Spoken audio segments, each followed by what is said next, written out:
Suppose നിങ്ങളൊരു വീടാണ് പണിയാൻ ഉദ്ദേശിക്കുന്നതെങ്കിൽ ആ വീട്ടിൽ നിങ്ങൾക്ക് പ്രോപ്പർ വെന്റിലേഷനും as well as lighting conditions ഒക്കെ വരാനായിട്ട് നിങ്ങൾ ആ ബിൽഡിങ്ങിൻ്റെ ഓറിയൻറ്റേഷൻ വൈസ് തീരുമാനിക്കുന്നത് ഒരു ഇമ്പോർട്ടൻറ്റ് ഘടകമാണ്. കാരണം ഇപ്പോൾ പഴയ രീതിയിൽ നോക്കുകയാണെങ്കിൽ തന്നെ നമ്മളെപ്പോഴും ഒരു ബിൽഡിംഗ് പണിയുമ്പോൾ എപ്പോഴും ഈസ്റ്റ് ഫേസ് ചെയ്തിട്ടായിരിക്കും നമ്മൾ കൂടുതലും ബിൽഡിങ്സ് ലൊക്കേറ്റ് ചെയ്യാൻ വേണ്ടി ശ്രദ്ധിക്കുക. റീസൺ എന്ന് വെച്ച് കഴിഞ്ഞാൽ രാവിലെ തന്നെ പ്രോപ്പർ ലൈറ്റും പ്രോപ്പർ എയർ ഫ്ലോവും എല്ലാം നമുക്ക് ആ ഒരു ഡയറക്ഷനിൽ നിന്ന് വരുന്നതുകൊണ്ട് തന്നെ ആയിരിക്കും നമ്മൾ ആ ഒരു ചൂസ് ചെയ്യുന്നത്. ഓൾസോ ഇപ്പോൾ സപ്പോസ് നമ്മൾ കിച്ചൺ പ്ലേസ് ചെയ്യുന്ന സമയത്ത് ഈസ്റ്റിലോട്ട് പ്രൊജക്റ്റ് ചെയ്യുന്ന രീതിയായിരിക്കും കിച്ചൻ്റെ ഒരു വെന്റിലേഷൻ കൊടുക്കാൻ വേണ്ടി പോകുന്നത്. അത് പ്രോപ്പർ എയർ മൂവ്മെൻറ്റ്സും എല്ലാം പോകാൻ വേണ്ടിയാണ് നമ്മൾ ആ ഒരു രീതിയിൽ നമ്മൾ പ്ലേസ് ചെയ്ത് കൊടുക്കുന്നത്. ഈ രീതിയിൽ നമുക്ക് നോക്കുകയാണെങ്കിൽ വാസ്തുപരമായിട്ട് ഇതേപോലെ കുറേ കാര്യങ്ങൾ ബിൽഡിംഗ് ഓറിയൻറ്റേഷൻ കാര്യങ്ങളൊക്കെ നോക്കുന്നുണ്ട്. അത് ആക്ച്വലി വാസ്തു രീതിയിൽ നോക്കുന്ന കാര്യങ്ങളാണ്.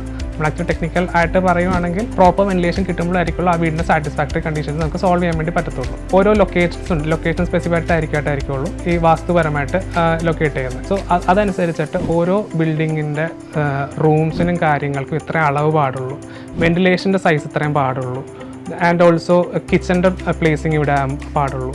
Then similarly toilet as well as bathroom areas വരുവാണെങ്കിൽ അതിന് പെർട്ടിക്കുലർ ലൊക്കേഷനുണ്ട്.